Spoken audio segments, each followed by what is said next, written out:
Welcome back to the show. Welcome back to the show.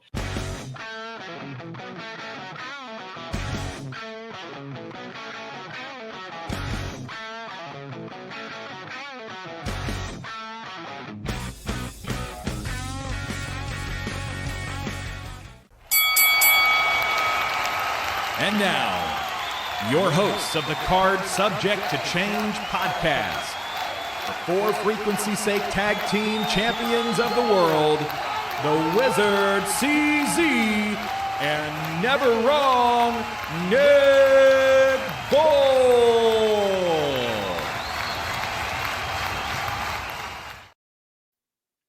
Hello, one and all, and welcome to another exciting edition of the Card Subject to Change podcast, the podcast by the fan for the fan. Of course, I'm your host, Never Wrong Nick Bull. We're so happy to have you along. You want to thank those for who make it fortunate or possible for us to come along, and that's Lopez Pizza. We're built by Durham Remodeling, colored by Ryan Allison Tattoo, and protected by Jared Zook of Country Financial. We're in the throes of winter. We hope you're keeping warm out there. So happy you've joined us. Episode 166. We'll get to that in just a few moments. Like I said, I'm your host, Never Wrong Nick Bull. Joining me, I'd be remiss if I did not mention him. He is one half of the For Frequency's Sake Tag Team Champions. He is my tag team partner. He is the one. He is the only. He is the Wizard, CZ. Wiz, how you doing, bud? Man, I'm feeling real good, Nick. How about yourself? Feeling good. A little chilly tonight. We're going to get through this. I'm looking forward to this show. Looking forward to our guest here tonight. First-time guest. So we get excited. Love a first-time guest, and we're gonna ask all the hard questions, put him on the spot with everything we do. Yeah. But we are bringing in a Midwest veteran. Has been in the business for, I believe, about 18 years, almost 20. Known in Impact Pro Wrestling. He's been in APW. You see him across the Midwest. Please welcome in Justin Decent. Justin, how are you today, sir? Man, I am fantastic. How are you guys doing today? Feeling good. Doing great. Glad to have you here. We love having first-timers here in the studio. And we kick off all the first-time interviews with the same question I asked everybody else. Why professional wrestling? What was it that pulled you in and kept you here? Man, what doesn't? I mean, it's a captivating spectacle of good versus evil, climactic battles in vibrant clothing with characters that are bigger than life. I mean, I was hooked in the 80s when over the top, larger than life was the only way to get it. Ultimately, I think the thing that truly drew me in is this was something I wanted to do more than something I wanted to watch. And this is a story many people have heard probably. I like to share this. So when I was about 10 years old, my father owned a country kitchen restaurant. Okay. It was on I-80 in Grinnell, Iowa. And random night of the week, it's probably 9, 10, 11 o'clock. We're getting ready to close. As usual, when you're the owner's kid, you're there late. You're cleaning up tables. All of a sudden, 4 guys come walking in. And I start to have a panic attack. My dad looks at me and goes, "The hell? What the hell's wrong with you?" And I start, "Oh my God. Oh my God. It's Roddy Piper. It's the Junkyard Dog. It's Hercules. It's Paul Roma." Like, literally, men that I had watched on television come walking into Dad's restaurant when I'm just thinking to myself, I'm ready to get the hell out of here and go to sleep so I can go to school in the morning. And heroes come walking in the door. And it's near closing time, and they ask, "Hey, man, we know it's late. We're on our way down the road to the next show. We see you got a buffet. You don't need to stock it. You don't need to keep the grill open. You can keep shutting down around us. If you can just let us have some of that and jet, we will pay you double what the cost is." My dad, not knowing who these guys are, but seeing my reaction, goes, "I tell you what, you sign a placemat for my son, I'll keep the kitchen open. We'll make everything fresh. We'll restock this thing all night." Piper looks at Dad and goes, I'll do you one better. How about he joins us for dinner? Ooh. So I got to sit there for about an hour, hour and a half as they ate dinner and just enjoy the company of my heroes, men who are legends. And in that moment, I realized not only is it the fun spectacle, but there's like this connection you can make with people that is absolutely magical. And I fell in love. Well, we're not as impressive as four superstars walking into a country kitchen, Justin. But we love making that connection here with our guests. I know you probably have a ton of stories from sitting there with those four guys that night eating dinner. What are a couple that stick out to you? Like, those guys are all, everybody knows who those guys are. We're sitting at a dinner table with Ravishing Rick Rude. All I'm doing is I'm not all night long and just, do you remember when you wrestled this guy? That was so cool. Do you remember when you did this? Oh my God, that was so great. Like, I was too young and dumb to understand the value of what I could have had if I could go back and slap myself and go, shut this and open this. But no, 1,000% fanboy mode, and I don't think anybody but me got in a word. Do you still have the signed placemat? I believe my dad has it somewhere in his house. Okay, that's cool. Okay. That's cool. We both moved a lot recently, so I'm still looking for a few items. I bet. Oh, that's a great story. Now, how long did it take you to come down from that high of having dinner and hanging out with those guys for over an hour? I don't know that I ever did. Great answer. Let's be honest though, it was forever. And at that time in my life, I didn't have wrestling friends yet. That didn't happen until later in life.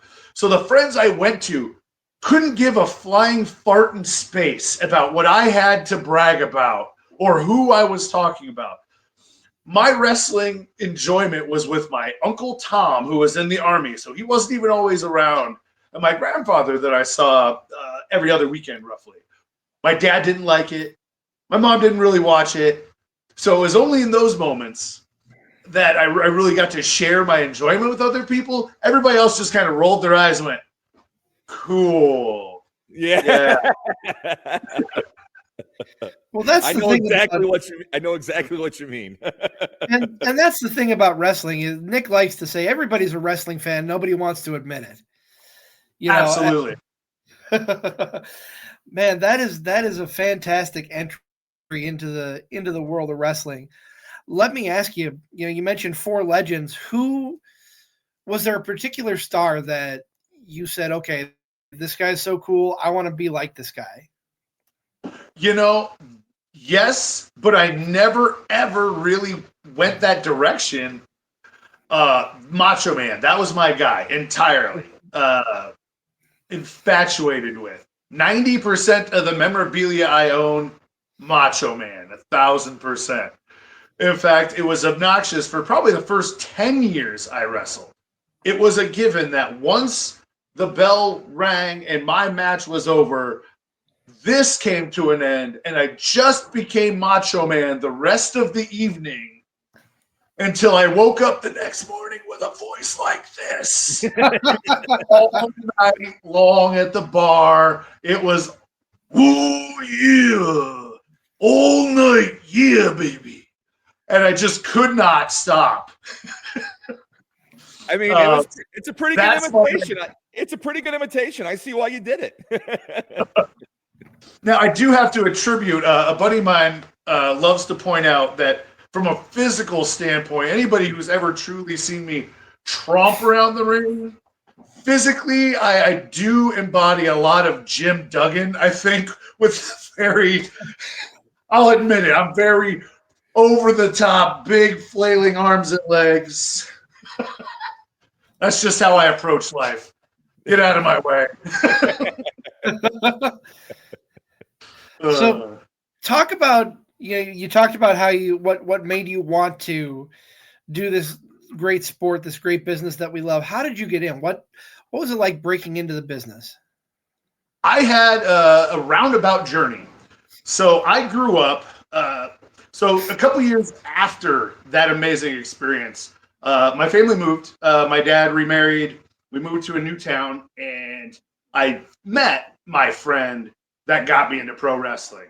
So we became friends at the 6th grade, and he had 2 older brothers. They were the Verwers brothers. Eventually, they became Big Dog Barber, Chance Cordova, and Vin Cross. They wrestled indies before I did. So old men, every one of them, terribly old. So Josh's older brother, I believe, was our senior year of high school. And we were tape traders from back in the day. We traded Japanese tapes, Mexican tapes. We watched everything on TV. We recorded Raw, and then we watched. It was a heyday of wrestling. I mean, it was a smorgasbord. So that's all we did. We lived, breathed wrestling, and these guys, the older brothers, somehow found TS Aggressor. And this is in the days before really the internet. So we're talking 99. Yes, the internet's there, but nobody's promoting their school, their pro wrestling school, on the internet. So his older brother, Dustin, Big Dog Barber, gets in touch with TS Aggressor, who's starting a school and is one of his early students. And then we all just followed suit. The deal was, my friend Josh and I, because we've been friends since we were 12, we're going to go in together. Same time, same class. I had my money together. I was ready to go. I had been in the National Guard, so I used my basic training money. I was like, I'm gonna do this right now. I'm 19 years old. I'm plugged in. I've already got guys who are going to hook me up. I'm ready. He had no money. I'm like, oh, hey man, you gotta wait. They're my brothers. This is my dream too. I'm like, all right, cool. I'll be the cool friend. So I waited. And then some of my other devilish natures came to the surface. I got like 13 speeding tickets in 3 months.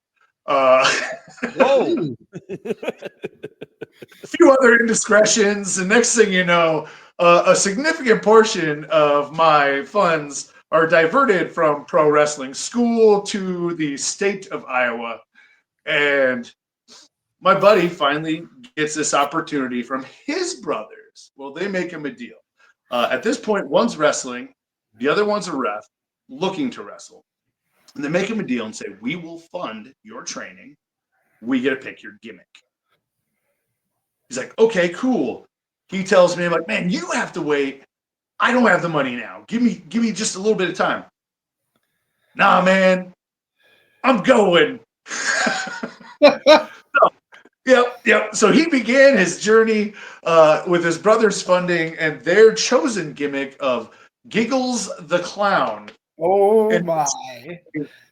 A pair of blue overalls speckled in paint and either a horrible paint face or a lucha mask of a clown for probably the first year or so that he wrestled. So that would have been early 2000s. I got so caught up in life. I went and played Army. I went and took a government-funded trip overseas. So it ended up being 2007 before I finally found my way back. In between, when I was in town, I would go to shows.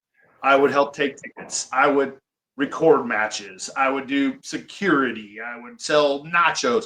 Anything I could do to be a part of the show. I set up and tore down the ring more times before I ever got to wrestle than most people do in their lifetime.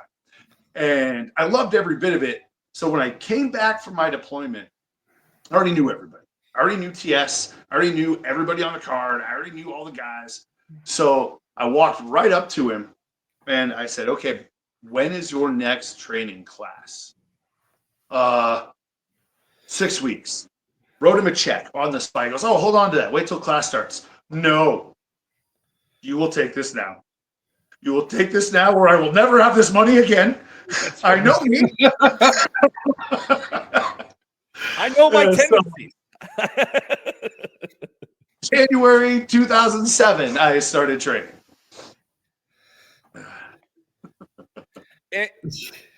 And talk about that training. You've been through, you said you're in the National Guard, you were overseas, deployed. What was it like when you got into training finally after all these years of intending to go to wrestling school but had just been putting it off? It was like a dream come true. Like, I got to do everything I've ever wanted to do.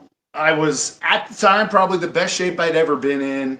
And so I went through the training great, and I shouldn't have, because every night before training, my strict regimen was a case and a half of Bud Light and at least half a bottle of Jägermeister. Oh, man. And I know those guys absolutely hated me because we had to, every time we tied up, it had to be terrible. It had to be.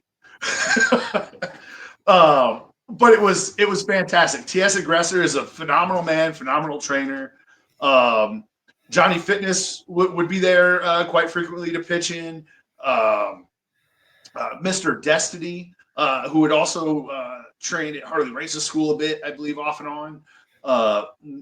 Just huge guys who kind of had a touch of that old school mindset. Like, I still remember tackle drop downs until you can't, arm drags until you can't, drills, and but every moment of it was fantastic.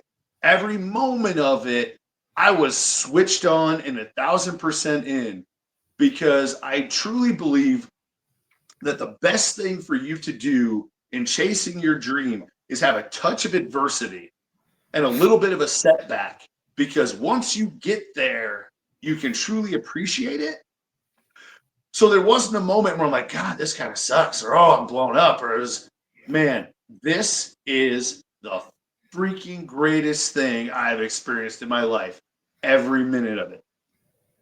And I had great people with me. We had a great training class. A lot of guys who were still really great friends. My best friend in the world, I met. We had actually grown up in the same town. He had trained a couple classes before me. We were from the same town, but he was younger than I was by, I don't know, I think he's 6 or 7 years younger. And we just happened to road trip up and down. So I was leaving at the time from Osceola. I would drive 2 hours up to Ames, Iowa. We'd meet up. He'd drive the other 2 hours. So I'm driving 4 hours one way to train every weekend, and then 4 hours back home. Sure. And we'd ride halfway and just hit it off. I mean, that dude's over at least once a week still.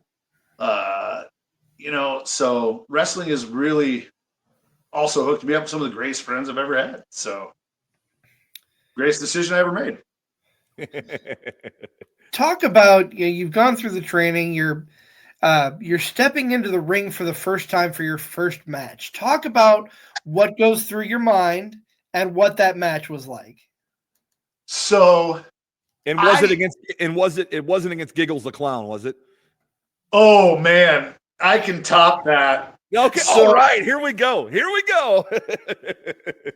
So first off, I was ecstatic for my first match. I'm never a guy who got the jitters. Like, I played football in high school because that was kind of the thing a big guy was supposed to do. I liked football, but that wasn't my jam. I did theater and speech and debate, and I was a massive dude for doing theater and speech and debate. But so I love the theatrics of professional wrestling. I don't get nervous in front of the audience. I don't get anxious before a match. Like, I'm just ready to get out there and do my thing from day one.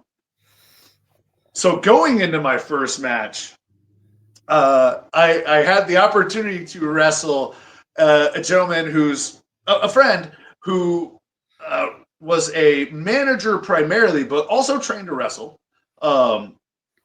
named Flav, the Pimpologist, who wore a crushed velvet pimp costume.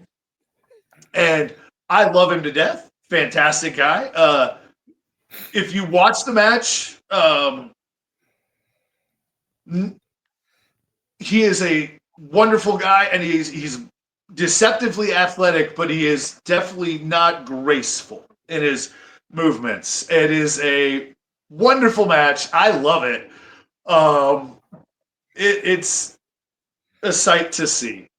So it's an uncoordinated, gangly pimp and a first-timer, just indecent, escorted to the ring by my beautiful manager, Susie Q. Baba Ganoush, who is also an inflatable doll, because I decided to make a splash in the business coming out the gate. You have to stand out. So I was escorted to the ring by a blow-up doll for about 4 years for the initial portion of my wrestling career.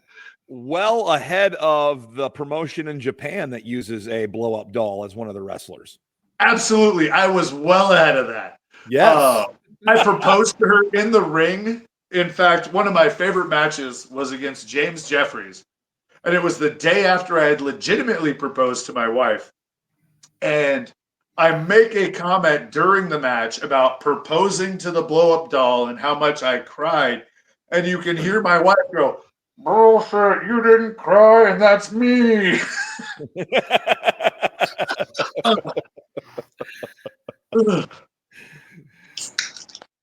That's interesting. You don't come across very many people that inquire a blow-up doll into their into part of their shtick. So how did that idea come about, and how did it go over with everybody?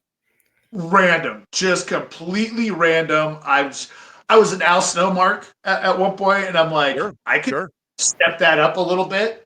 I mean, I wasn't exactly original. I took something and did something else with it. I'm not just incredible. I'm just indecent because I carry a blow-up doll and I'm indecent. Super creative. It was great when I was drunk in my 20s. hey, he's just indecent. I love it, man.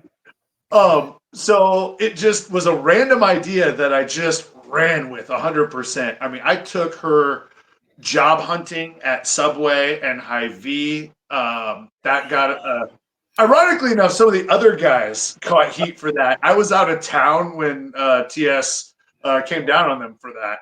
So I didn't even get in trouble for that. They did. I would drive around, and if you roll your window down about yay far and you have a blow-up doll seat belted in your passenger seat, the arm will wave like this. And when people drive by, initially they'll wave, and then they'll see the obviously shocked expression on your passenger, and they'll ask questions.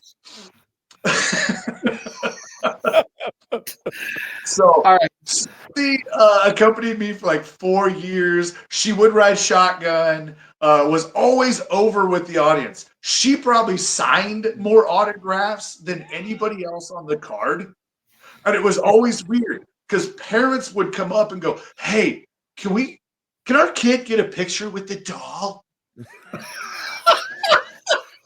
Do you know what this is? Because I don't want to get in trouble. But if you say it's okay, yes, but I'm not liable. Right. Eventually, a couple years in, as happens, eventually the promoter starts to realize maybe we're pushing it. So I went to black athletic tape with the word "censored" and put it over the mouth because kids kept wondering why she was always so surprised, and the explanations were getting harder and harder. I could imagine at mostly family-friendly shows. I could imagine those. Oh, yes. Well, there was one family-friendly show in particular. my opponent was in the corner, and I had the brilliant idea that well, it wasn't me. I want to go on record now. It was Susie's idea. I merely facilitated Susie's idea to give this guy the Bronco Buster. So I parade her around the ring, maybe flashing a little more of the Bronco than I should have, and do the thing. We go out afterwards, and the promoter comes to the bar, sees the poster on the wall where on the bottom it says family-friendly entertainment, rips that portion off the poster and hands it to me and goes, "Hey, I want you to carry this around with you for the rest of the evening, please, so that next time you can remember not to flash the blow-up dolls nether regions to the children front row."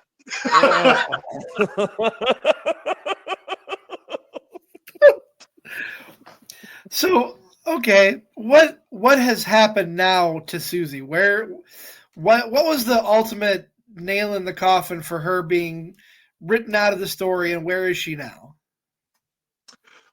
She decided she got the limelight, joined the church. She became a missionary. She's working in Botswana, I believe, last I knew.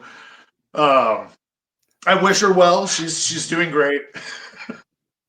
We're not really in touch anymore, but that one is the story I will tell Max Chill. And if Max Chill would please earmuffs, Max Chill. So we went river tubing one weekend, and I stuck a beer in every orifice of that doll and sent her down the river like a Viking funeral. And I still like to imagine what it might have looked like as she floated down past the Hessen House in Des Moines. Like a Viking burial. I'm dying, dude. I am dying. So I found myself at a point where I was getting into tag wrestling, and I was tagging with Ugly. And Ugly had the ugly stick, and his wife was our manager, and so we had this legitimately attractive woman. He's got this stick. I'm already a ridiculous over-the-top clown. I can own every minute of that. And I'm like, maybe the doll is just a touch too much. Plus, I'd already bought 13 blow-up dolls in 4 years. And the bank starts to ask questions. Yeah.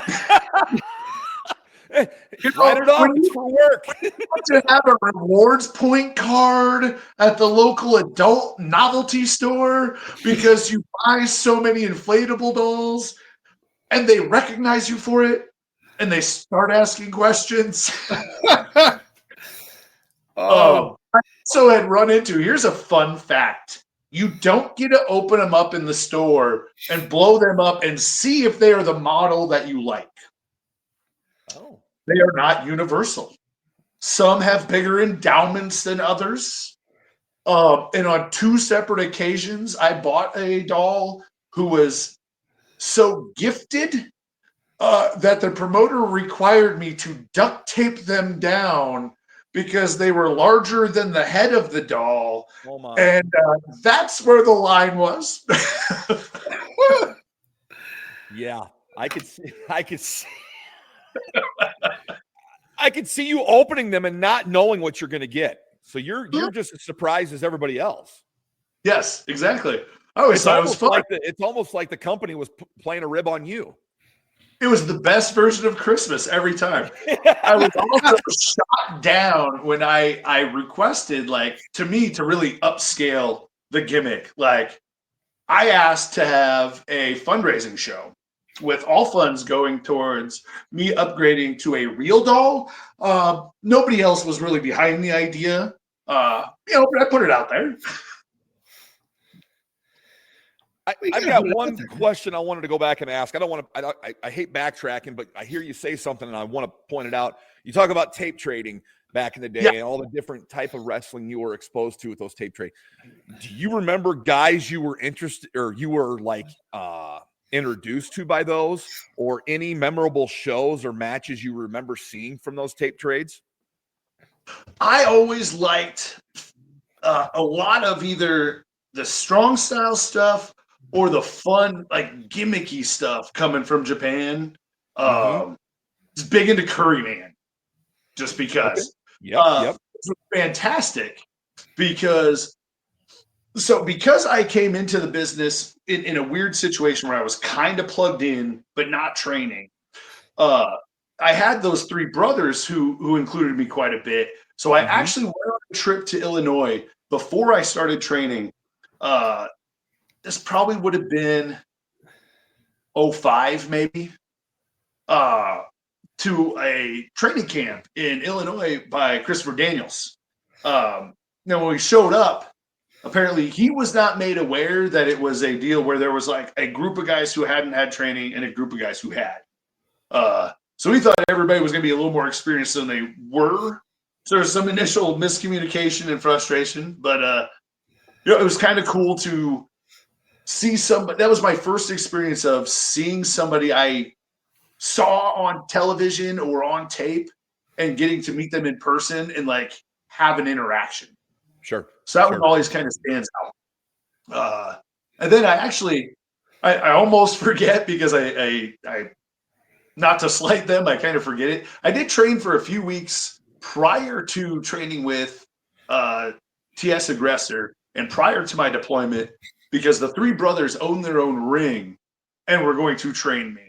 And we did for a few weeks, and then I legitimately got a letter in the mail. So I'd been in the Army I did 4 years, got out, and then I received a letter in the mail 2.5 years later saying, surprise, you're coming back. You have 2 weeks, and you're plugged back in, and you're going to deploy to Iraq. So there was a 2.5 year period where I was kind of plugged into wrestling, but didn't get to participate yet because I was working on rectifying financial and legal misdeeds. And then going and traveling for Uncle Sam. So during that interim, there was a short period where I trained with those guys. And I forgot about that, but that reminds me of a fun story of my actual first time in the ring. Wasn't that match with Flav. That was my first match. My first time in the ring was a battle royal, a ladder royal in Delta, Iowa, which is an event where, much like Money in the Bank, battle royal, someone's hanging over top, but you can be eliminated via pinfall anywhere in the arena at any time. And I was given the opportunity to participate. And as they're introducing everybody, and everybody's entering the ring one at a time, everybody's getting an introduction. I'm staying there jittery as hell. I'm wearing like cut off army pants because I'm like 1 month out of the army and that's all I own. And I'm jittery and I'm waiting and I'm like, all of a sudden I realize nobody asked me what my wrestling name is. I don't have one. Holy crap. So I look at my buddy and I go, hey, what's my name? He goes, don't worry about it. I got you covered. You're number 17. That's all you need to know. Okay. Number 16 goes out. I'm ready to go. And then at number 17, it's my cock. Mike Hawk.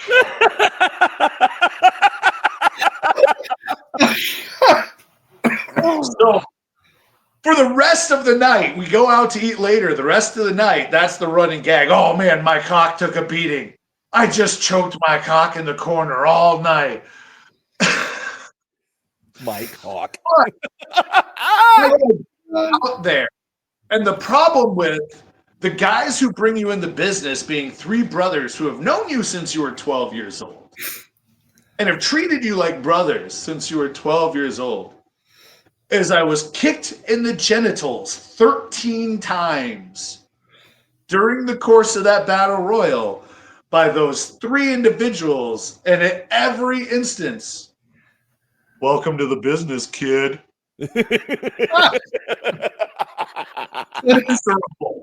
Miserable. Oh. On that note, oh man, there are many stories we could branch off of. Let's pause. We do have to pay some homage to our other shows on the network. And on the other side of the break, we have our weekly moment of focus. So let's take a time out because we'll need that to focus on the next half of the show. Stay with us. We'll be back here in just a moment. For Frequency's Sake has you covered on all things sports. From the squared circle to the hardwood and the gridiron to the speedway, we've got something for everyone. Walk down the aisle with the boys from Card Subject to Change every Sunday as they take a deep dive into everything pro wrestling. Head on over to the hardwood with Doug Green and Watching the W each week for all the news from the WNBA. Want more insight from Pit Row? Check out the Green, White, and Checkered podcast where they give their insight on everything happening on and off the track. Need your gambling fix? We've got you there. Dan Hancock and Gotham Gambling will help you cover the spread with the Golden Ticket Show. Football more your style? Explore the waters of NFL DFS with DFS Deep Dive with Brian Craighead and Jordan Kernan each week. More into the science portion of the game? The Professor John Bush and Dennis Michelson take you into their science lab and dissect your week in the data lab. Need to know who to start last minute? The network's flagship show, For Fantasy's Sake, is here in a pinch.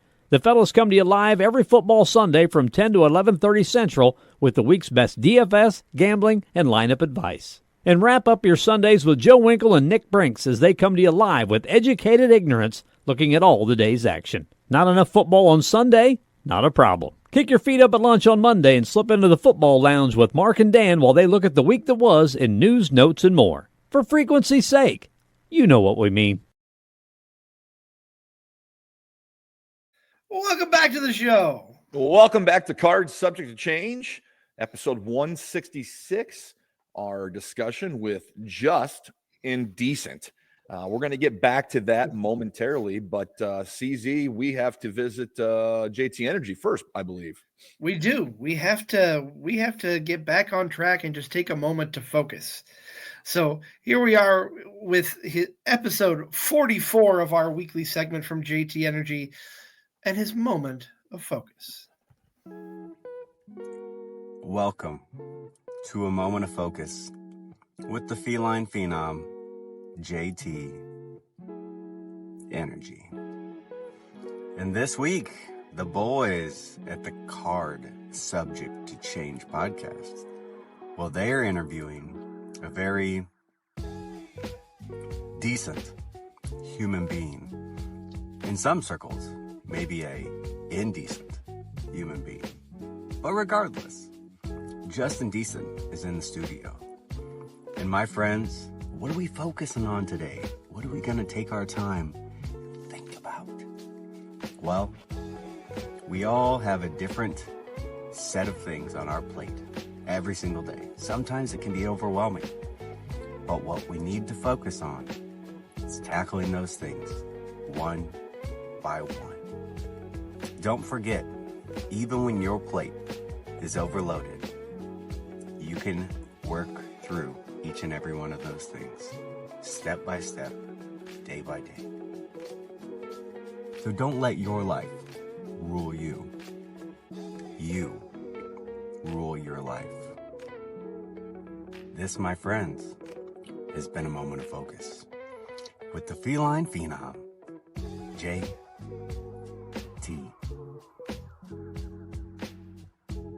Energy.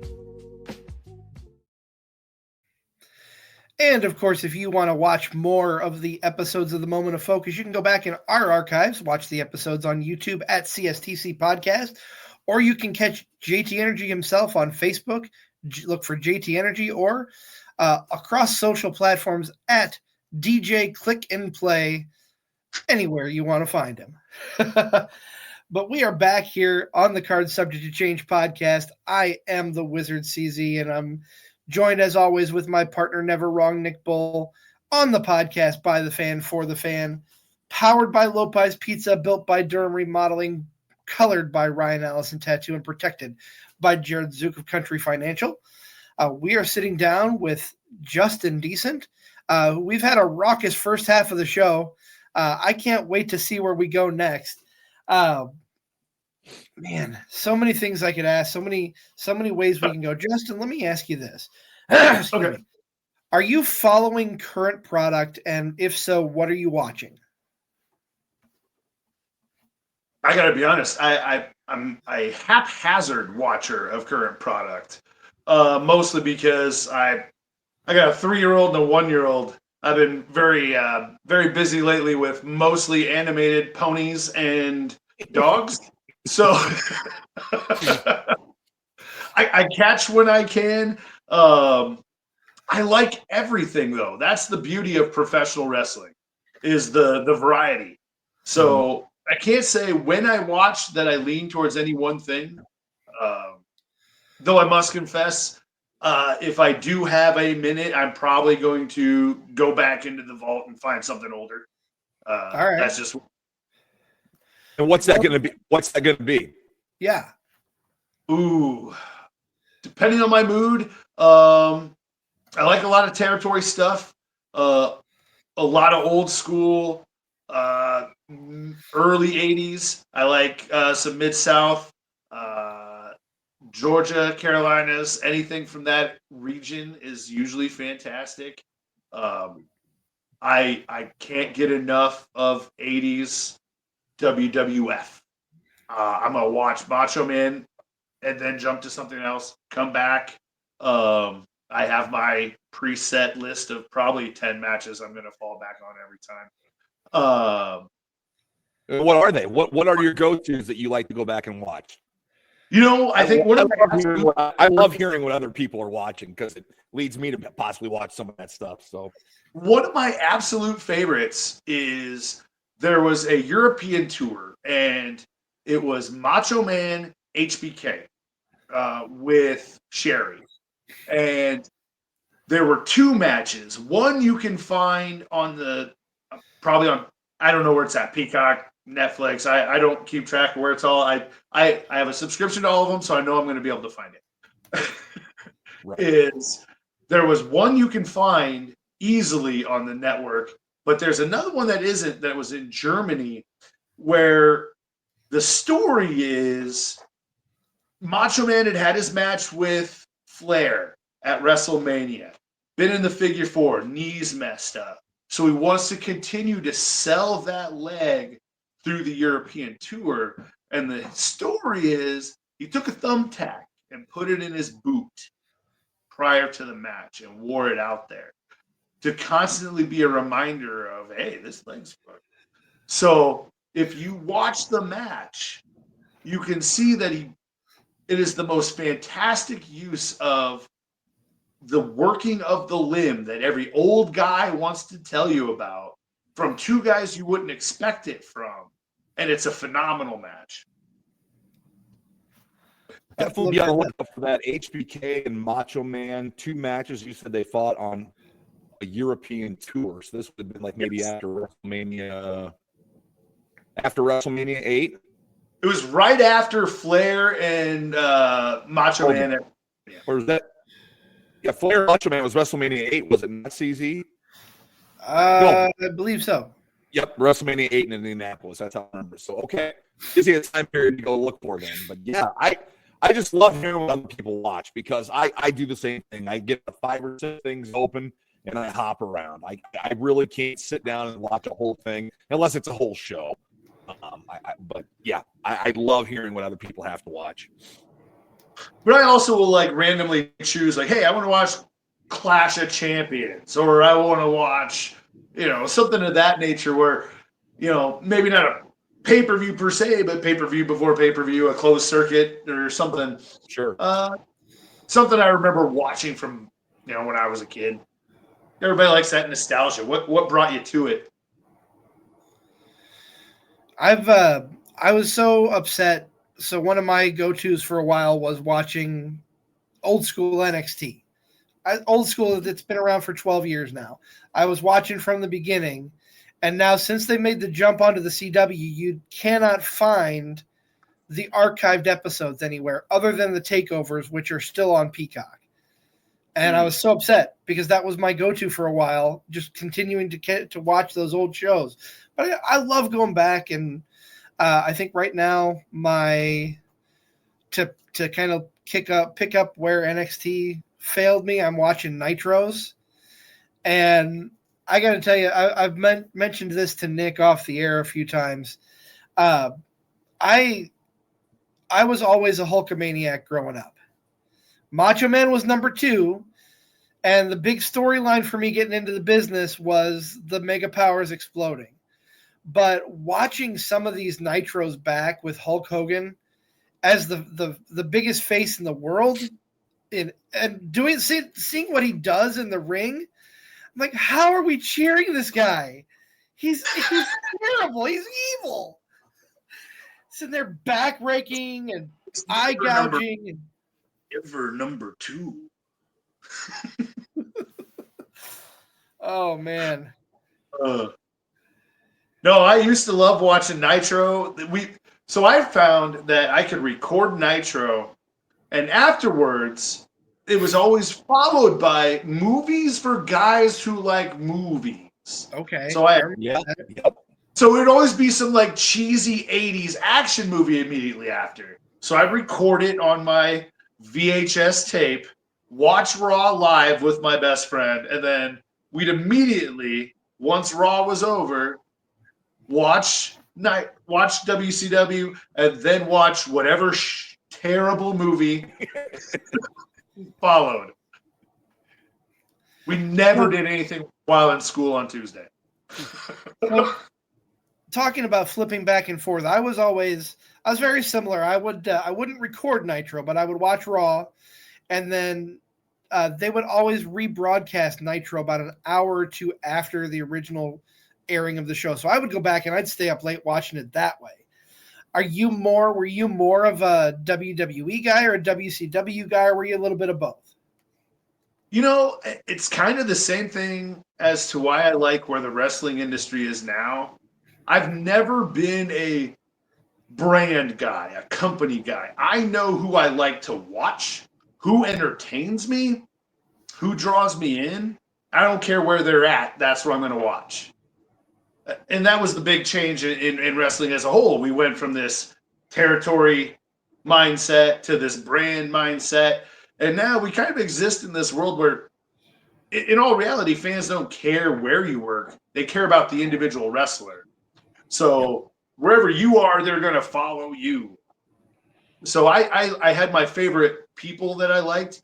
I would say I probably leaned more towards DX than NWO. To be honest, more because I didn't. You had fake tough guy, and then you had drunk frat guy, essentially, and I kind of leaned towards drunk frat guy, I guess. There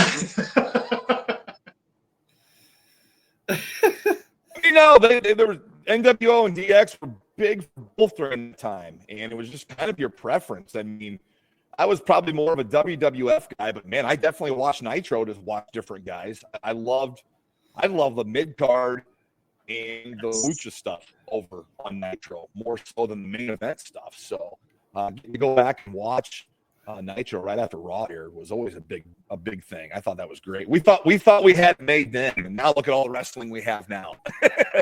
Oh, it's amazing what there is now. It's amazing the opportunities people have now. I mean, I kind of feel like when I came in, wrestling was in a little bit of a slump, but just about to make that upturn. And I see the opportunities new wrestlers have now coming into the business, and the opportunities with the integration of streaming and the internet, as opposed to, hey, you kind of have to know somebody who knows somebody, plug yourself in, send your physical tapes or CDs to the WWE. You have to send your 8x10s, and now everything is online. It's easy to be plugged in. It's easy to make connections. There are way more shows, way more companies. The growth of the industry has been fantastic over the last 10, 15 years, and it's been awesome to see that. For sure. You mentioned watching individuals and not so much like brands or companies. Is there anybody that you're watching right now that you think, oh, this guy we need to keep an eye on him. He's going to blow up here real soon?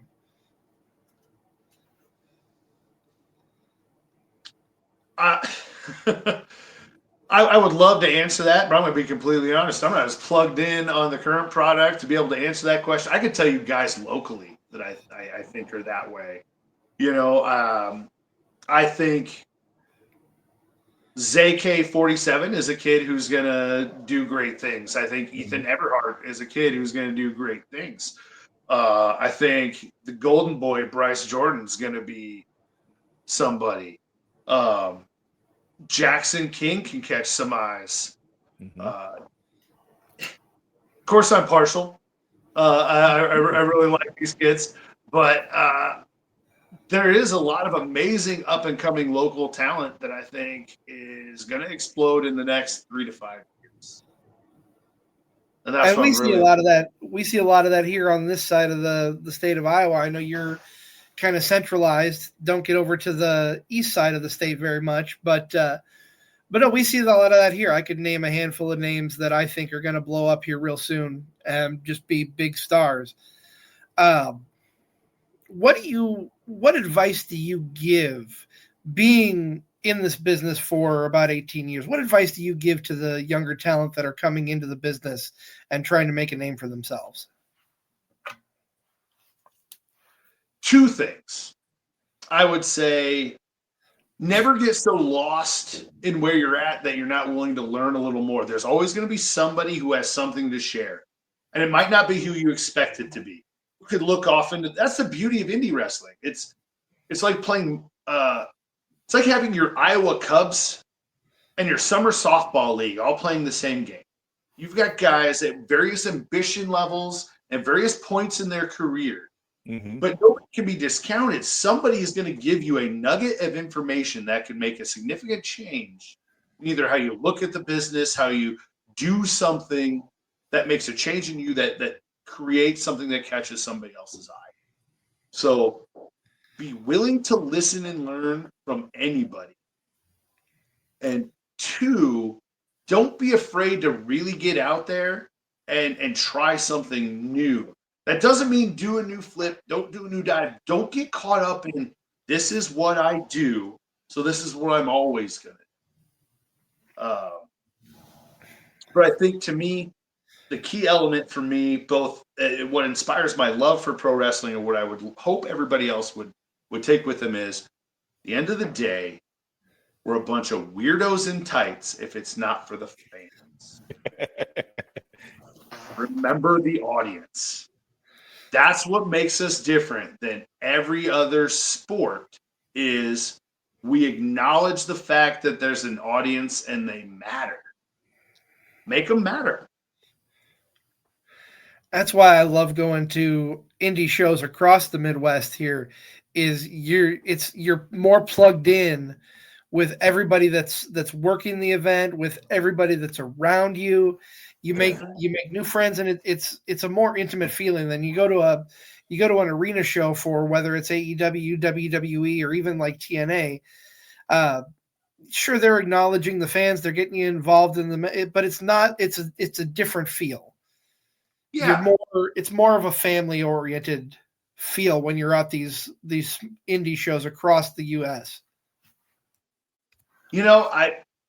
I'm never a guy who's going to get the opportunity. Well, maybe, who knows? You never know what life throws at you. I'm a guy who can't currently say, like, hey, look at this great resume I have. Here's all the big companies I've worked for.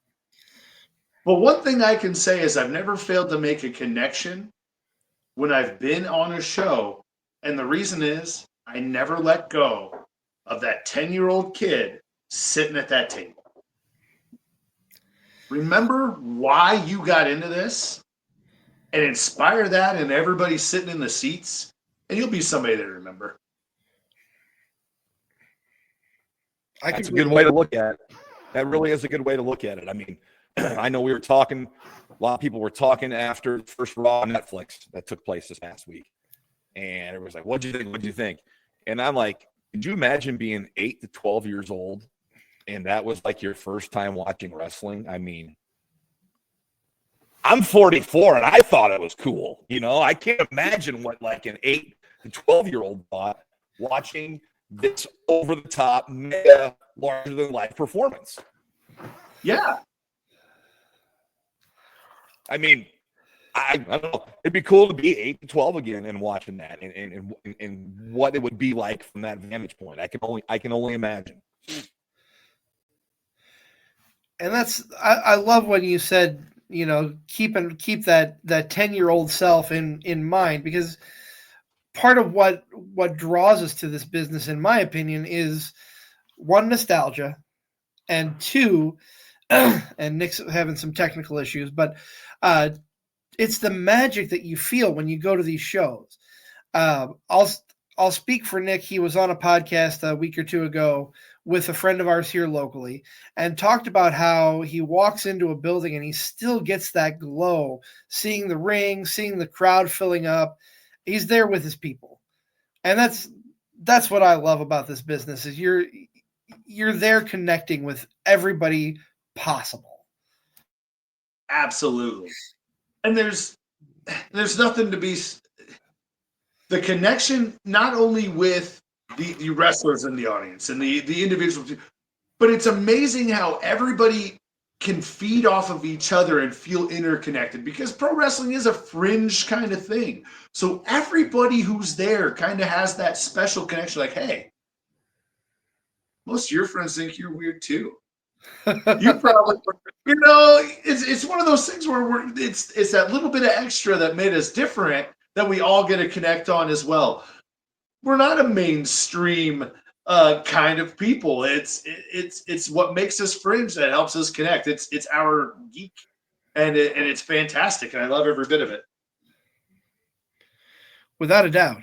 Nick, I was just telling your story from Rob's podcast about the magic you feel when you walk into an arena. Oh, always, man. I love just the buzz before a show and watching and seeing how everything's set up, the chairs, the staging, whatever, the ring. Yeah, I love that. I love that part of the show, the quiet before the storm. I think it's so cool.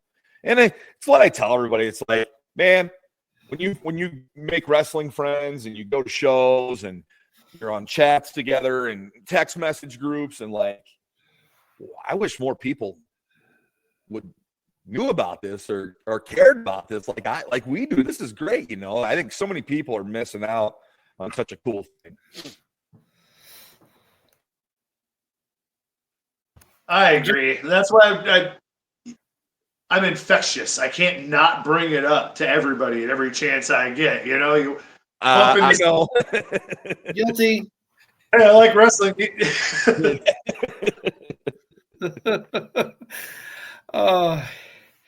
Justin, this has been fantastic talking with you here. You've had some great stories, and definitely, I'm sure there are so many more in the bank. We could go on for hours.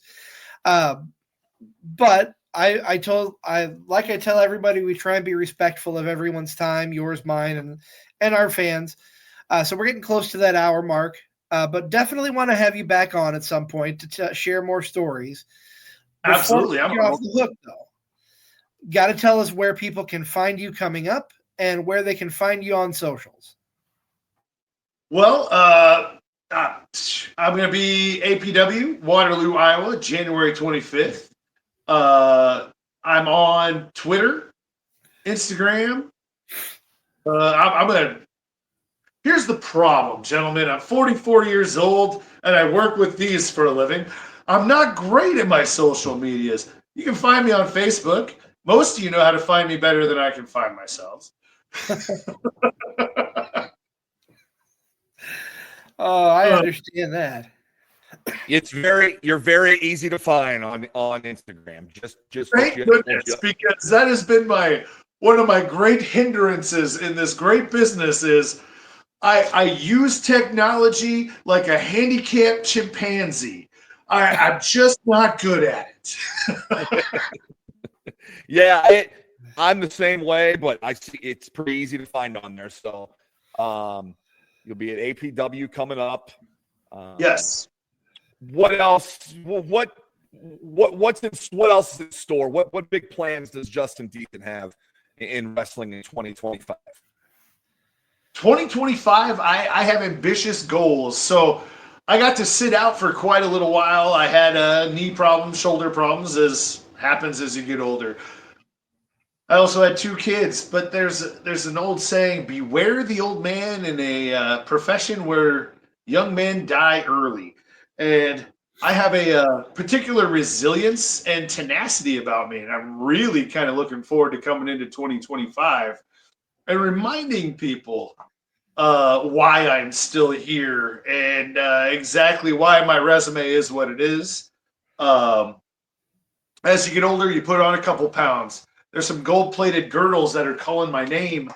I'd like to return back to some places. I know I've always got a home in IPW, and I'm always in that food chain, and I always know I can find my way back to the top. APW, I've got a date with Aaron Von Barron coming up very, very soon. Madhouse, I love Madhouse. I fit in Madhouse. I embody Madhouse. So I believe this year is going to be a fantastic year for Dad. Excellent. Great way to look at it. It's a great way to look at it. Well, Justin, once again, thank you so much for being a part of the Card Subject to Change. We appreciate you coming on, and you are more than welcome back anytime you want to hop on and just shoot the crap about wrestling with us. Anytime. I love talking, and if it can be about me, great. But in general, as long as my mouth's moving, I'm on board. I love it. All right. Well, that is going to put a wrap on this episode of Card Subject to Change, the podcast by the fan, for the fan, powered by Lopez Pizza, built by Durham Remodeling, and again, colored by Rowland Allison Tattoo, and protected by Jared Zook of Country Financial. For my partner, one half of the For Frequency's Sake Tag Team Champions of the World, Never Wrong, Nick Bull, I am the Wizard CZ. We will see you midweek for the kickout, and right back here next Sunday for Card Subject to Change. Thanks for tuning in.